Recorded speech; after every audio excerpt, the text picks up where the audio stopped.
Hello there, welcome to Business Insight. I am Alfreda Ambe-Bassi. As a follow-up to yesterday's discussion on foreign direct investment and industrialization, in today's episode, we'll delve into the areas with high investment opportunities in Nigeria. Before diving into our main topic, let's kick things off first with the segment of the show, which is Business News. Stay tuned.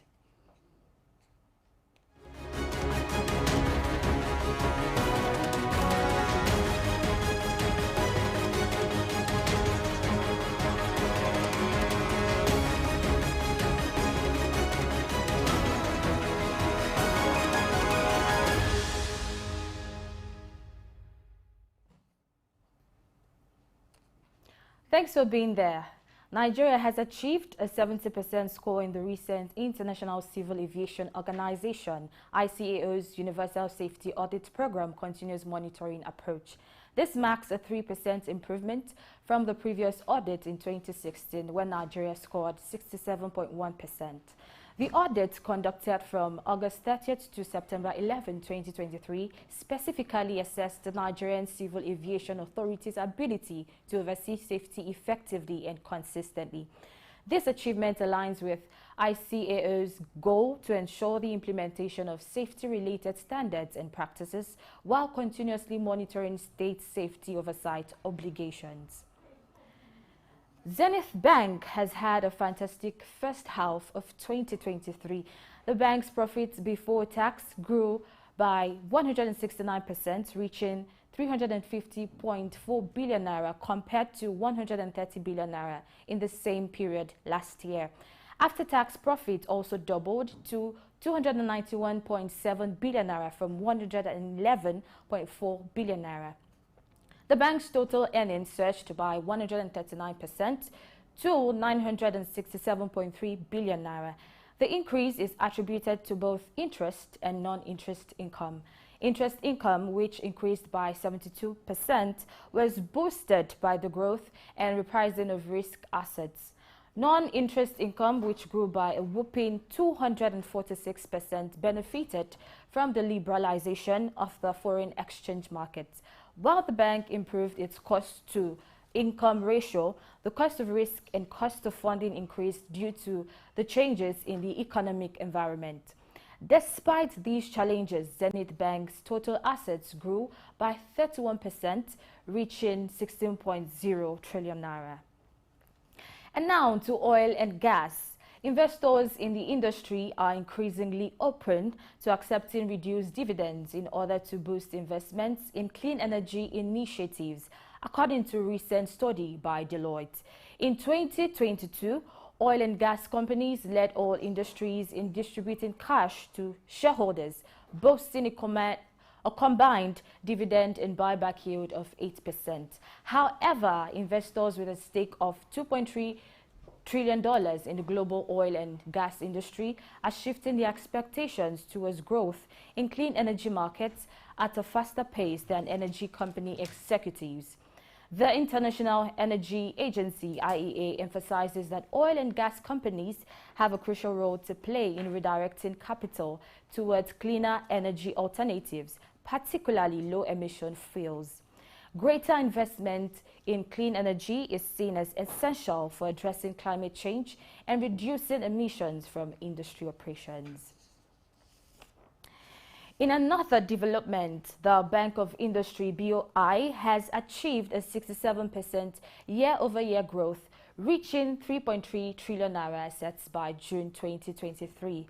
BOI has consistently maintained a sub-5% non-performing loan NPL rate, with NPL at 1.88% in June 2023. BOI's equity grew 57% to 634 billion naira, and it has contributed significantly to the Federation account, paying dividends of about 42.2 billion naira and taxes amounting to 64.2 billion naira since 2017. BOI has disbursed over 1.4 trillion naira to 4.4 million customers in the past 5 years, creating and saving approximately 10 million jobs. South African bonds are facing a continued decline due to concerns about falling tax revenue and increased bond issuance by the government. The South African Revenue Service Deputy Commissioner, Johnstone Makubu, revealed that tax revenue had risen by only 2.6% in the year through August. The government's plan to increase borrowing to finance a debt relief plan for Eskom Holding SOC Limited, the troubled state-owned electricity company, has contributed to rising bond yields since February. The South African Reserve Bank has warned that the domestic market is approaching its limit in terms of absorbing more debt. Investors are showing resistance to increased bond issuance, demanding higher yields, which lowers the prices of debt issued by the government. This situation is exacerbated by concerns about weak government finances, high debt projections, and elevated deficits likely to be reviewed in the upcoming medium-term budget statement. And the Bank of Israel is actively considering the issuance of a digital shekel to enhance the country's payment system. While there's no definitive decision on its launch, Governor Amir Heron emphasized government's commitment to exploring central bank digital currency, CBDC possibilities, and modernizing payment systems. Israel's central bank has collaborated with its Hong Kong counterpart and the Bank for International Settlements on the Stellar project, proving the feasibility of a retail CBDC with accessibility, competition, and robust cybersecurity features. Oil prices rose by approximately 1% due to a tighter supply outlook and optimism from OPEC about major economies resilient to rising interest rates. November Brent crude futures increased by $1.16 to reach $91.80 in barrel, while U.S. West Texas Intermediate crude futures for October gained $1.35 to reach $88.64. This increase follows Saudi Arabia and Russia's announcement to extend voluntary supply cuts, which pushed Brent above $90 a barrel for the first time in 10 months. OPEC maintained its positive demand growth forecast, predicting a rise in global oil demand of 2.25 million barrels per day in 2024. Away from that, Taiwan Semiconductor Manufacturing Company, TSMC, which is the world's largest contract chip maker, has announced its intention to invest up to $100 million in the initial public offering. IPO of chip designer M Holdings plc. M Holdings, owned by SoftBank Group, is striving to raise approximately $4.87 billion in its U.S. IPO, has reported in a regulatory filing. Several major clients, including Apple, Nvidia, Alphabet, Advanced Micro Devices, Intel, and Samsung Electronics, have already committed to being cornerstone investors in the IPO. TSMC's chairman, Mark Liu, emphasized the importance of ARM to their ecosystem and expressed the company's desire for ARM's success. Up next, after the break, is stock market reports, commodities, and currency exchange. Stay tuned.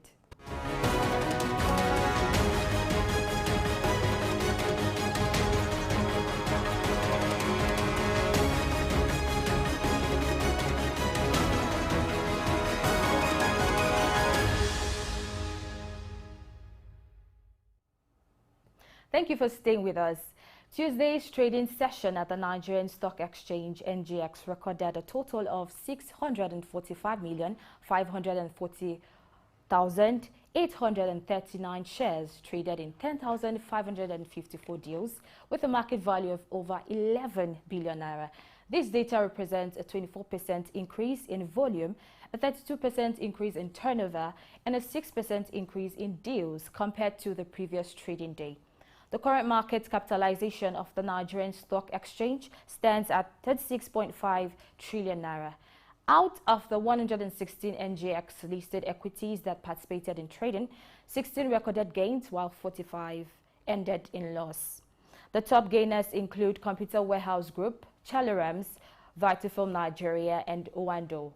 Among the losers, we have Academy Press with a depreciation of 13.04%, followed by eTransact International, Regency Alliance Insurance, and Dangote Sugar Refinery.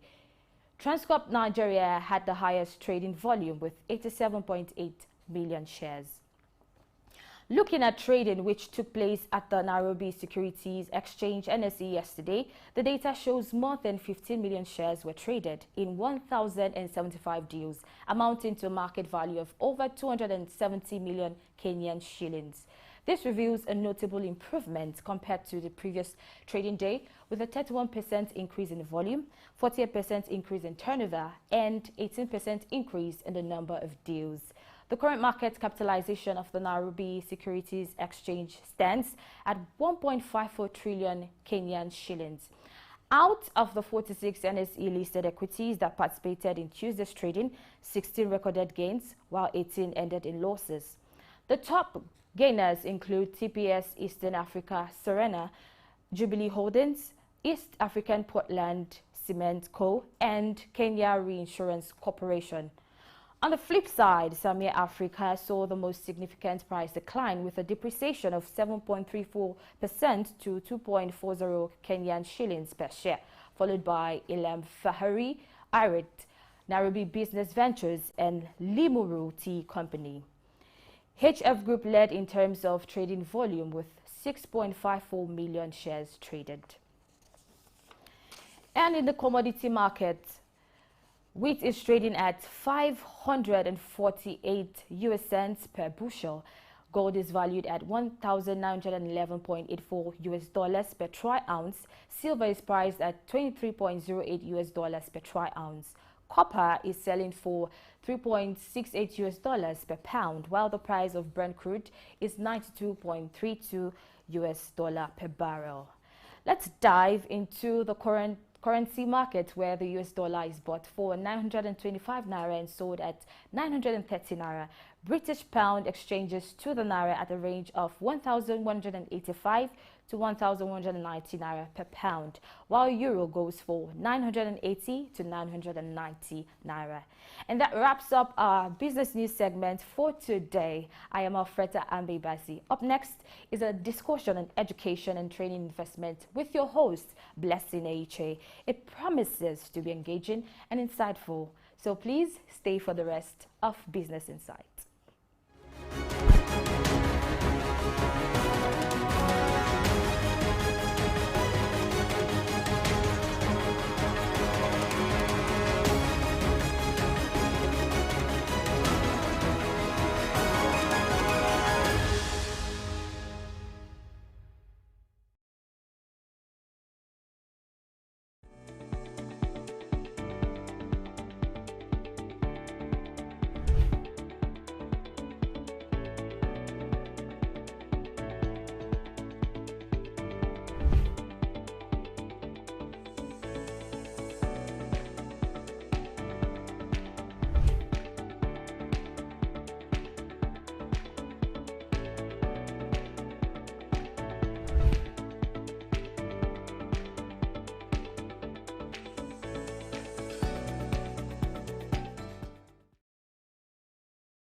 Many thanks for staying tuned to Business Insight on Souq News. Yesterday, we began looking at foreign direct investment and industrialization.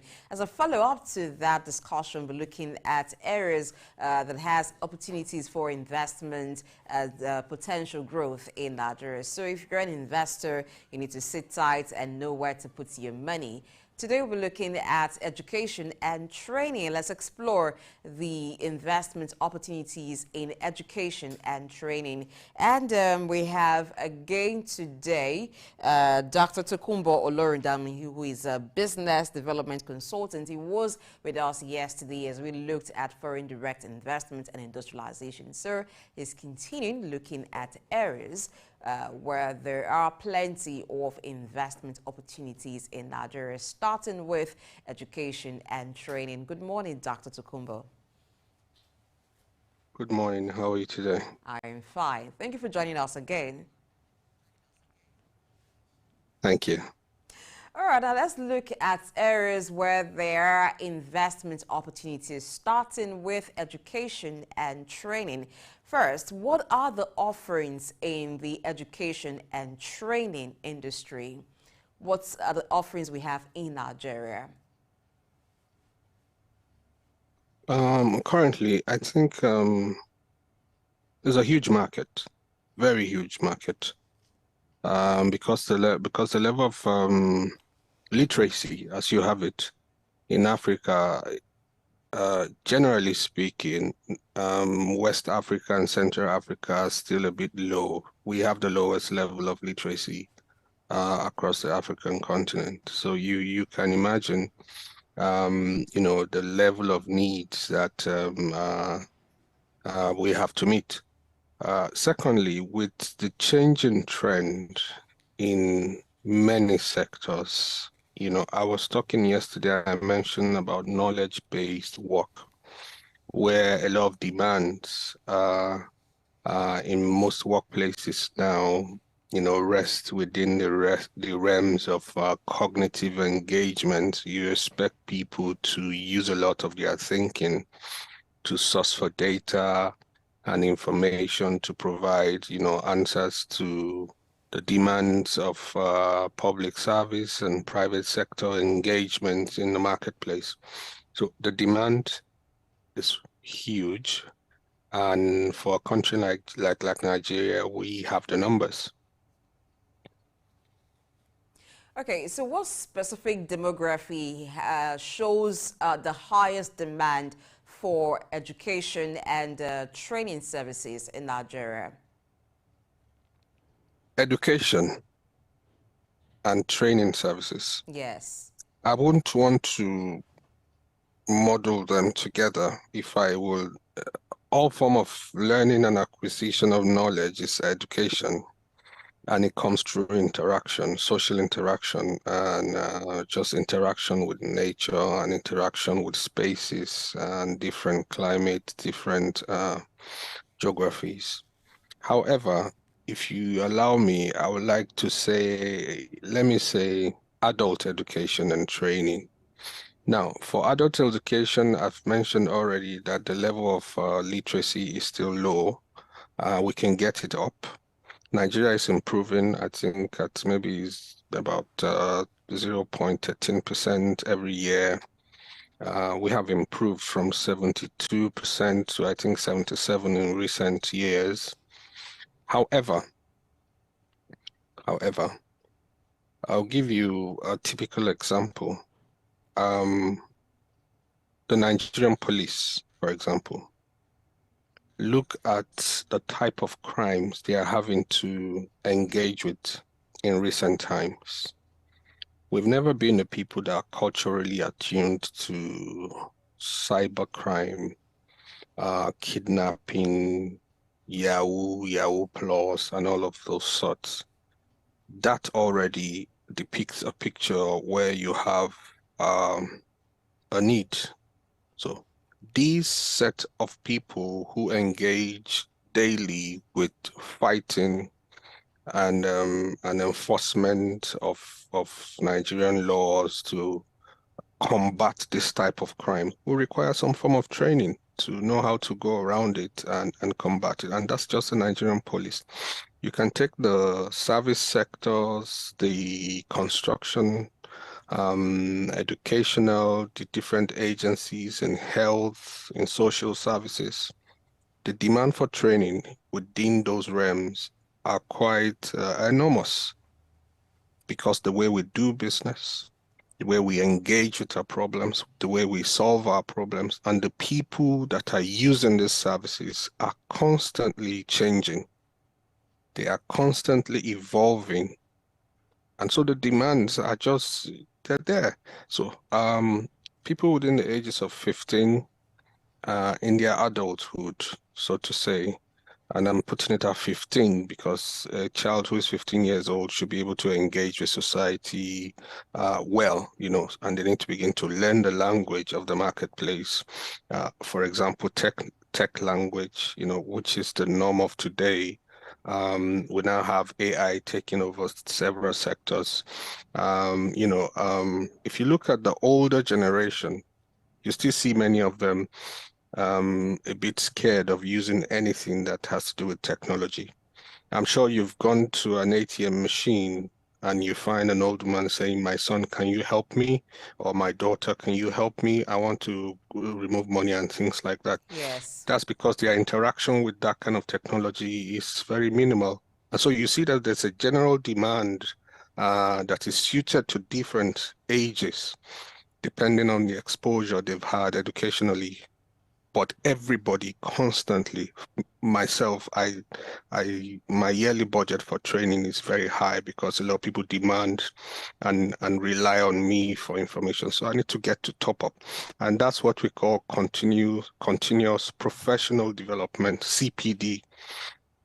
Within that, you have your personal development plan. So everybody that works in any organization, as part of your strategic development plan, you have a personal development plan which plugs into your organization's continuous development for you. Okay. As your demand increases, you need to explore knowledge and engage. So that's the way I see it. All right. So let's try to segment this so we can have the conversation and look at different areas of education and training. Yes, rightly, you mentioned that all forms of learning is education, but there are specialized learning.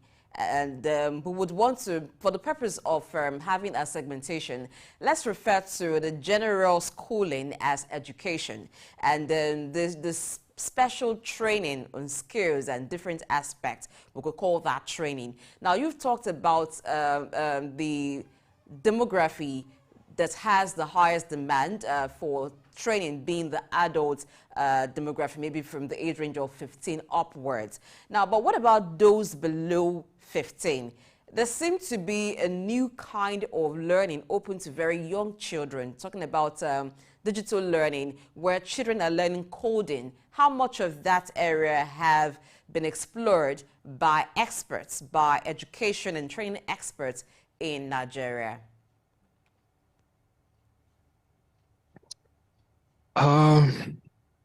That's an important question. Um,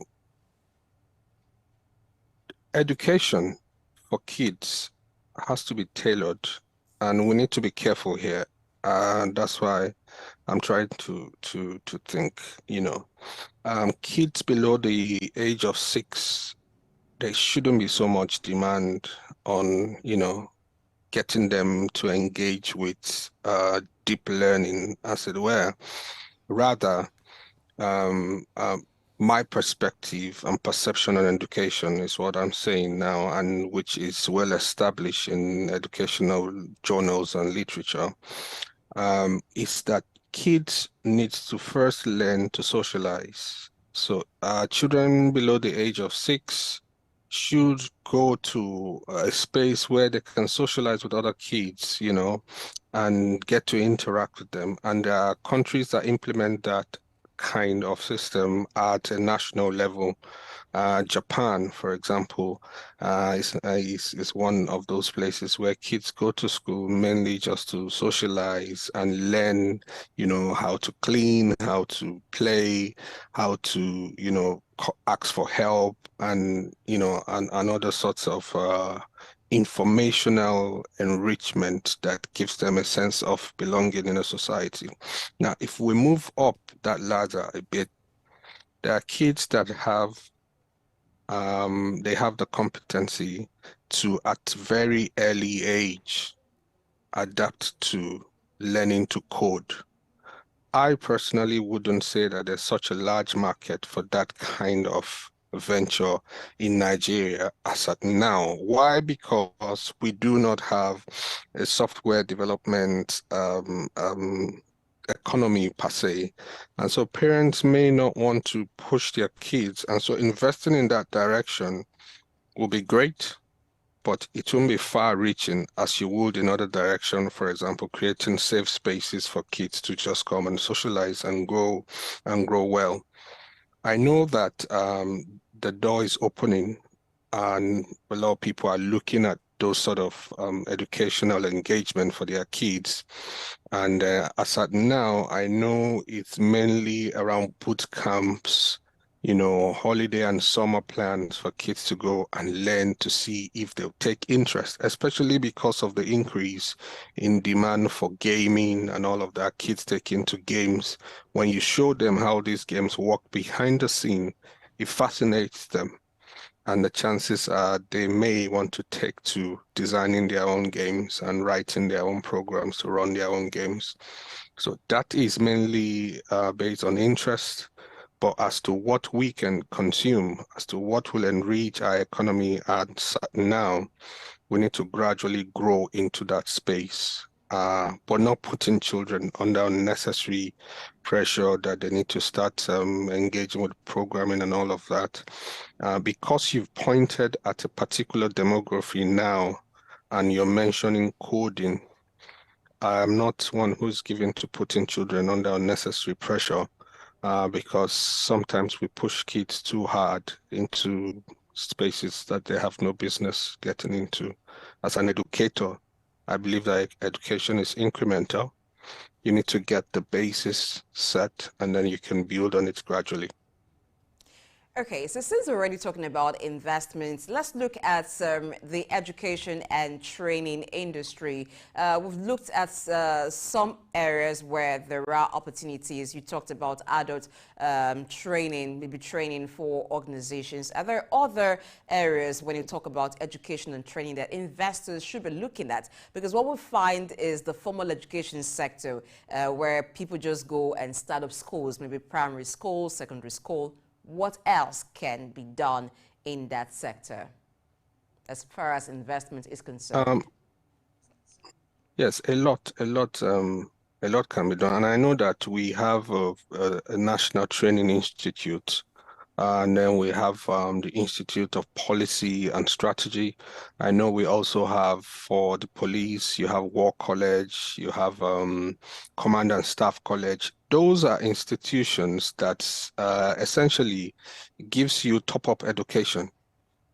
But there's a lot of investment opportunities in those kind of realms, a lot. Now, because that's my industry, you don't want me to be giving out trade secrets and put myself out of job. But I'm going to be honest and say that there is a lot of demand in that realms. For example, you don't have a place where people can go in Nigeria and just sort of engage with policies and learn how to apply them. I'll give you a typical example.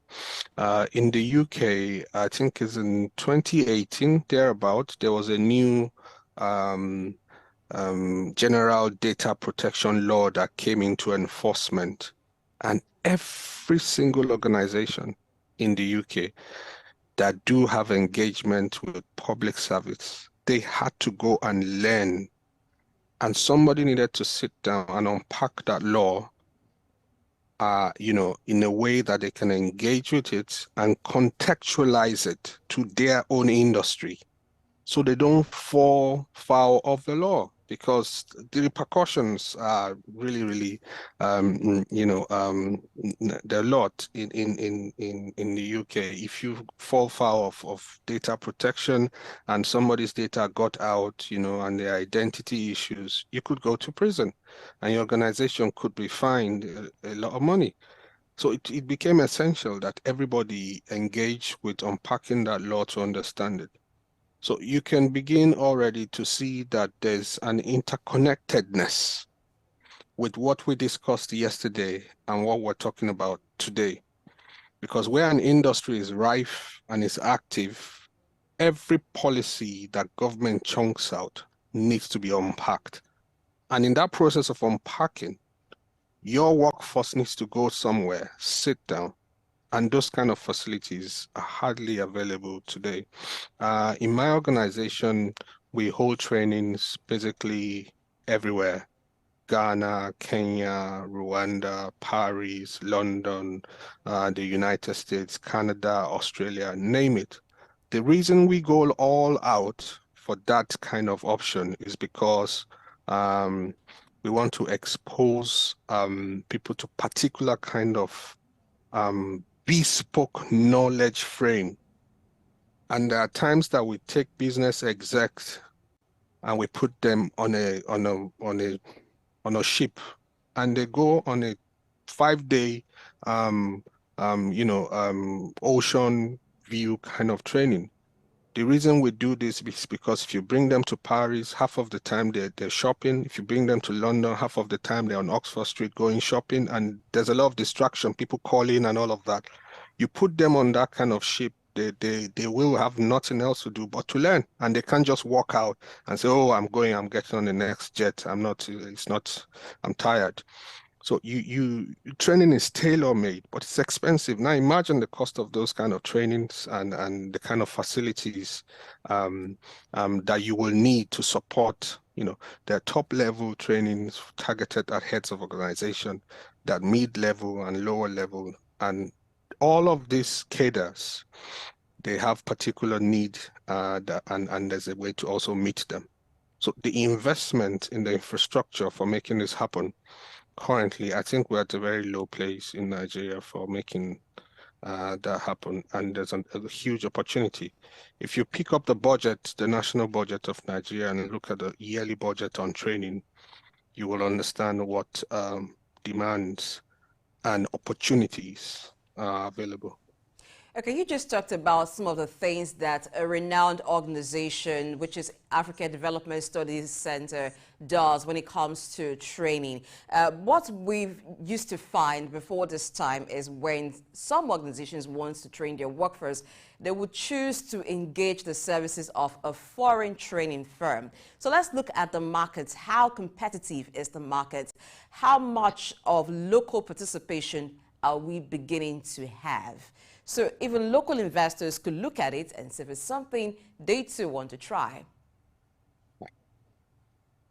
Thank you for mentioning my organization. I didn't want to, because I don't know if you allow us to do adverts for free on your channel. Or that's not advert, because a lot of times people talk about trainings and the quality of trainings, and they make reference to, it's like people want to know if you're talking about training, what is the quality of training? And so, like I said, renowned organizations such as African Development Studies Center, there are others. So how competitive is the market? And when it comes to made in Nigeria goods, foreign made goods, sometimes there's this discrimination. Do we also have that? How many of such Nigerian organizations have been able to stand out? And what is the process to that? Okay, yes, the market is very competitive. I'm the director of study for African Development Studies Center, and many times we are in sprint sessions developing curriculum and tailoring it to the need of different organizations. We don't only train for Nigerian marketplace. We train for Kenya, we train for Somalia, we train different African countries. And one of our modus operandi is not necessarily to make our training look attractive by making it colored, like white. These guys who come for our training, many of them have lived in their different countries all their lives, and they only come out on holidays, and you're bringing them out on training. They've never attended perhaps any institution out in Europe, and you're putting Europeans before them to teach them. They will leave not understanding what, the conceptualization of knowledge and the transfer is all about. So we ensure we are particular about that. Our trainings are tailor-made. The person who will train, the person who will engage, will unpacking knowledge, must know and must be understood. You must know what you're talking about, and you must be able to contextualize it. Don't forget, these people are not coming to take an European system to go and paste on their system. We're coming to workshop it. We're coming to storm on it. We're coming to engage with it. We're thinking about new ways, new innovations around the current problems that they have in their country. So for ADSC, African Development Study Center, that is our modus operandi. It is very, very competitive. And yes, you will still find that, by the way, although our company is run mainly by Nigerians, some Nigerians on our board, some different African countries on our board, but you still get that discrimination. It takes a lot of effort. It takes a lot of effort. And because we've been in the industry for almost 20 years now, we are almost a household name in training. I'll say we're a household name in training. There's no organization in Nigeria you go to now that we have not trained for or consulted for, including the National Assembly, state assemblies, and different states. And if you go to most of the counties in Kenya, they know and have engaged with ADSC on different levels. However, there still exists that preference, somewhat a residue of the colonial touch to some people's mind, that they believe that, oh, if it's coming from this particular organization and it sounds like this, and you look at the packaging and you see white people and all of that, you think, oh, there's a correctness with that. But then when they come for some of these trainings, they find that they either have just come on holiday, or they cannot really understand, and they cannot use the information they have acquired because they're going back home to the same problems. So ensuring that education for this kind of targeted audience is tailored is important, especially bringing it home to their own context and how their societies work. Okay, now looking at the consumer preference, which you mentioned could be as a result of the colonial mentality, but let's also look at the way to address that. We know that there are some skills that in this part of the world is in abundance, particularly certain vocational skills. What is the way to structure vocationalism to the extent that it becomes very structured, and just as Nigeria produces certain kinds of product and exports, it can be exported to not just, it's not something that the market will be in Nigeria, it will be appreciated in the global market.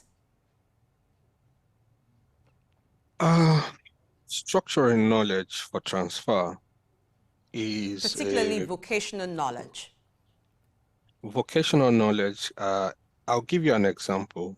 And this is perhaps one area also where we need investment.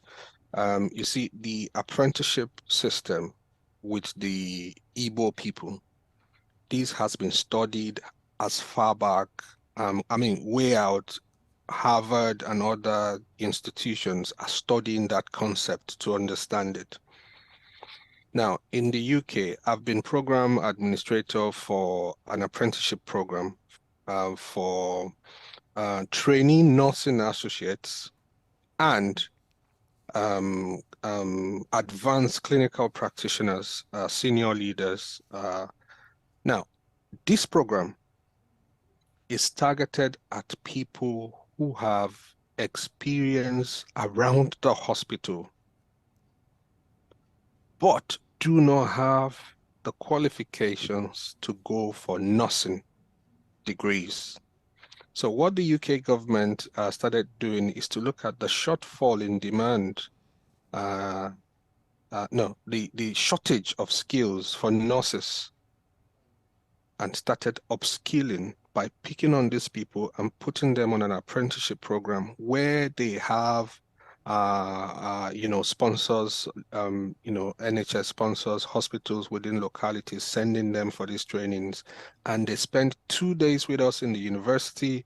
The remaining 3 days, they go to their hospitals and do engagement, intensive hospital hands-on experience and all of that. Now, that's a bit of vocational institutionalization of vocational practice.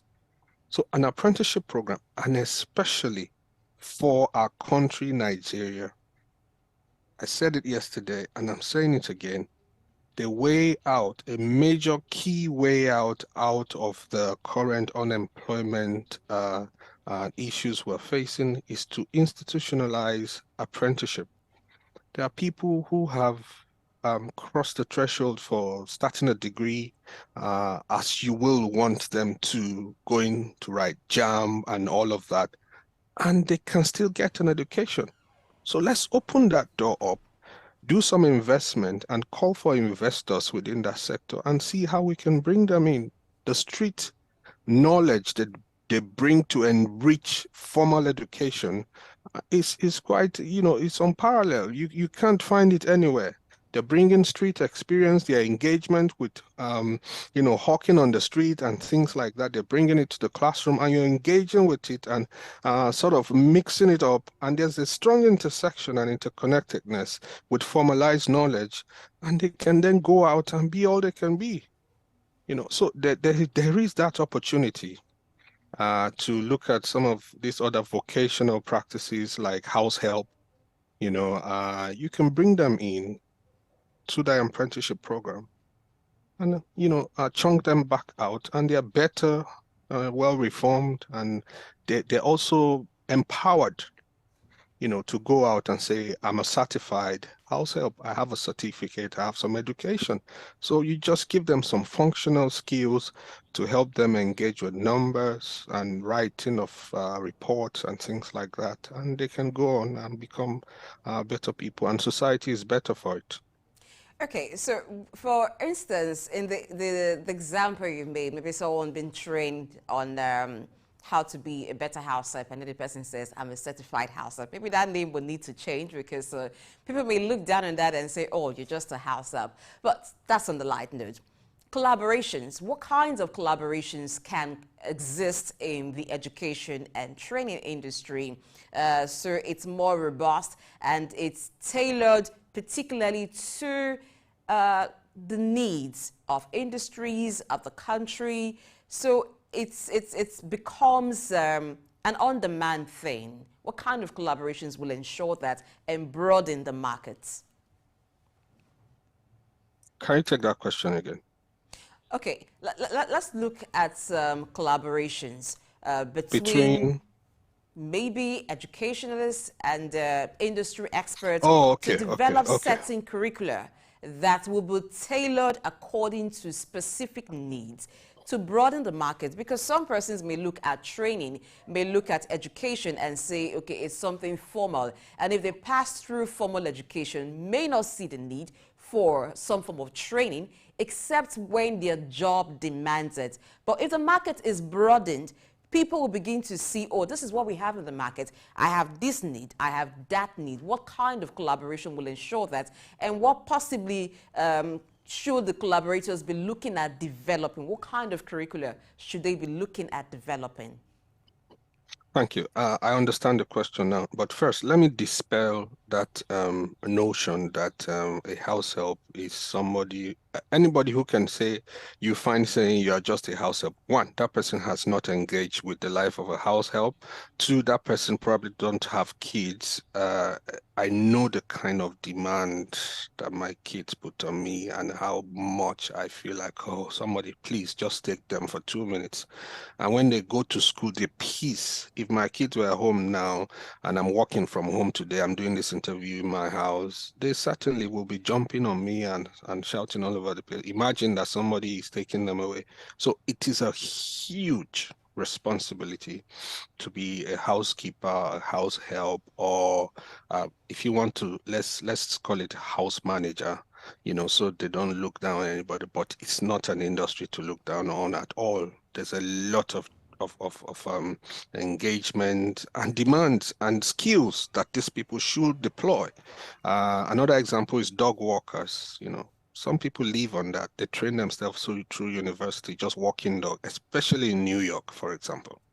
So back to the matter, collaboration. Agencies of government need to position themselves and open up an opportunity for example, a labor market to come in, sign in, partner, and then they can say, some of our apprentices do not understand accounting. Some of my boy from my shop, if they lose money, he knows sabi count money, he knows sabi negotiate. So we can develop a curriculum for that, for negotiation, for accounting, and customer service, which are key, requirements for functioning efficiently in some of these roles, So there's such a room for collaboration, a huge room. Now, what will then become the terms of those sort of collaboration? For example, I mentioned I was program administrator for an apprenticeship program in the UK. Now, in that program, you have hospitals signing up. However, we've had to deal with two other regulators. NMC, that's the nursing, those who register nurses, and then Ofsted. Ofsted is like those who govern, manage, and regulate any form of apprenticeship training anywhere in the UK. So you can see that it's more than a tripartite collaboration. It's not just a two-man collaboration. There are other agencies of government that will need to plug into that system. Ministry of Education, for example, the service providers, and then the universities, and then the business owners who sign up to this. Now, one All right, Dr. benefit. Kumbo, we need to go on a quick break. When we return, we'll continue the conversation. Please stay tuned and don't go anywhere.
glad to know you're still there watching Business Insight. Yes, we've been talking with Dr. Tokunbo Olorundami, who is a business development expert.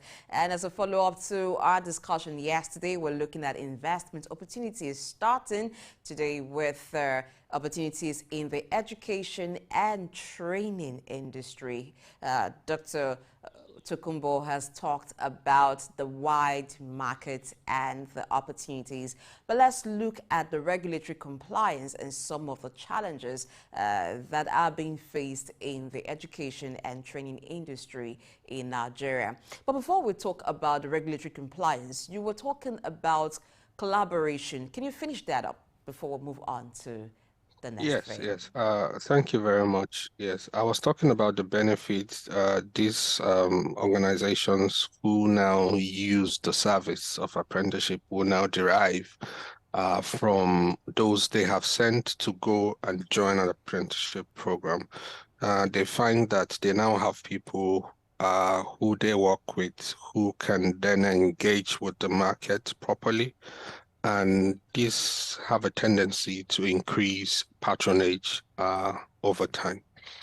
So with collaboration comes, a robust opportunity for growth and development, and society tends to improve by so doing. You can also look at other areas of needs.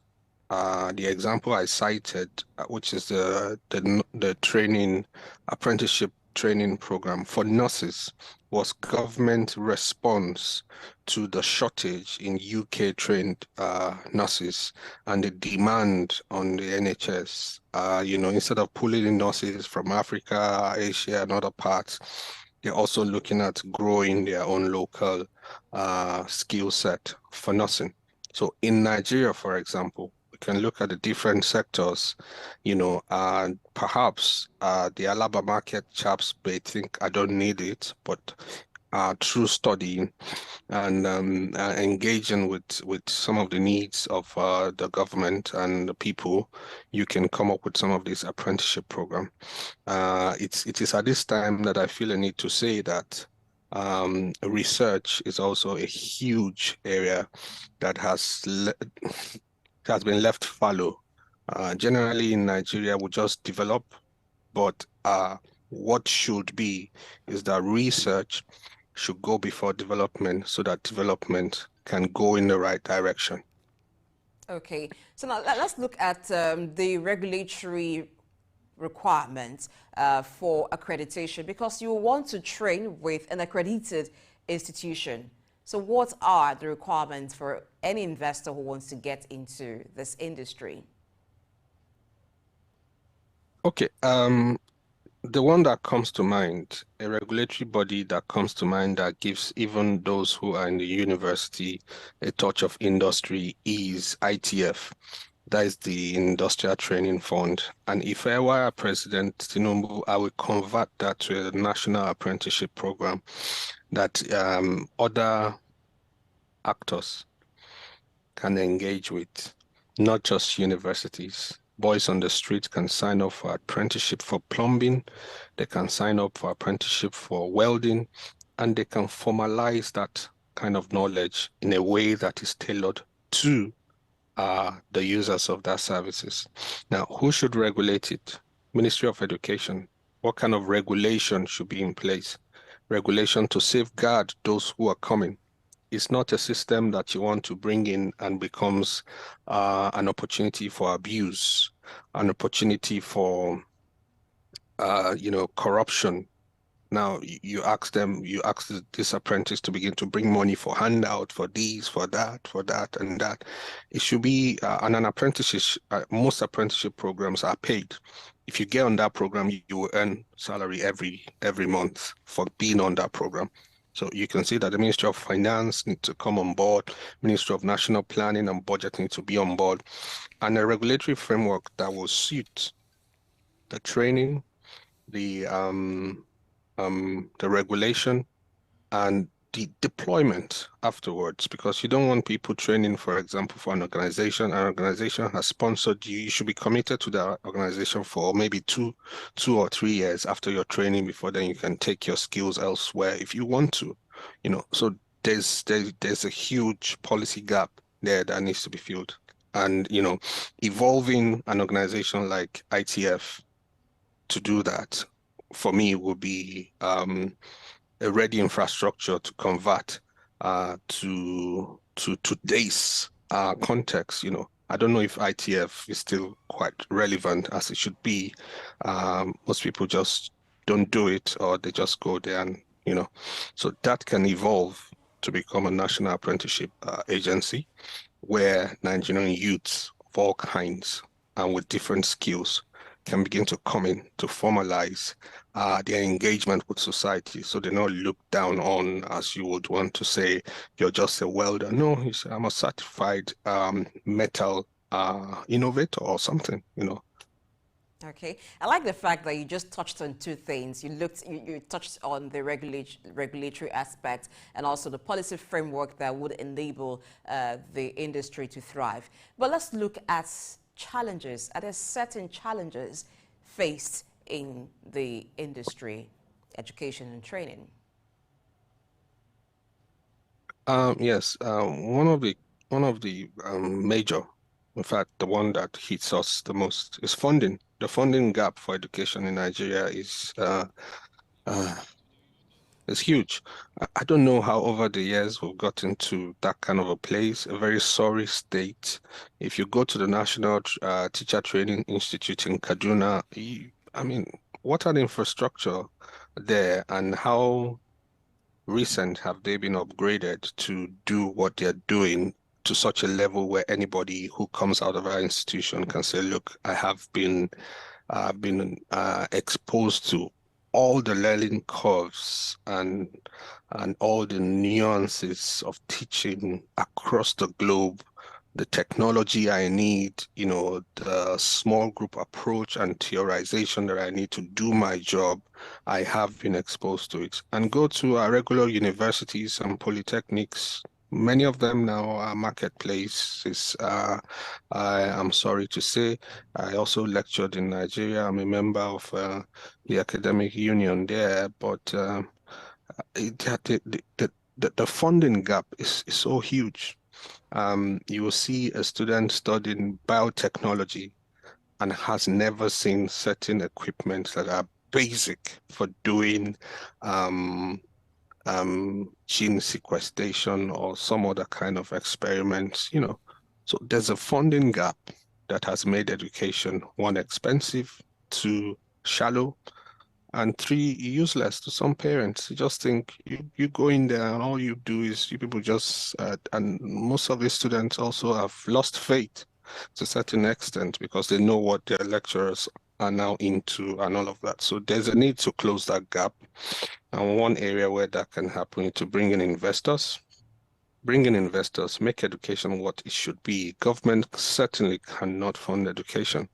If the investors come in, they can bring all the system up to par, and once they come up to par, they can cost education appropriately, and then government can say, okay, we will support by giving you loans, and then you can pay through your lifetime or something.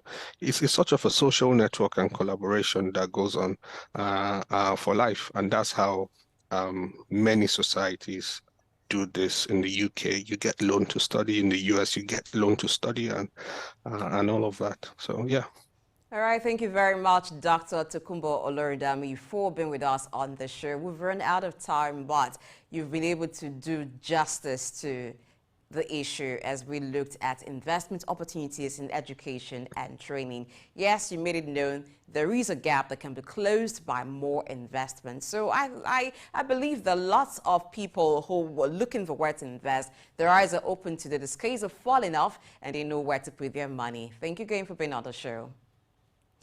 And that's a Thank you very wrap much. on today's episode of Business Insider. The show returns tomorrow as we look at another area where there are high opportunities for investment. I am Blessing Aichi. Stay watching Souq News. Have yourself a pleasant day.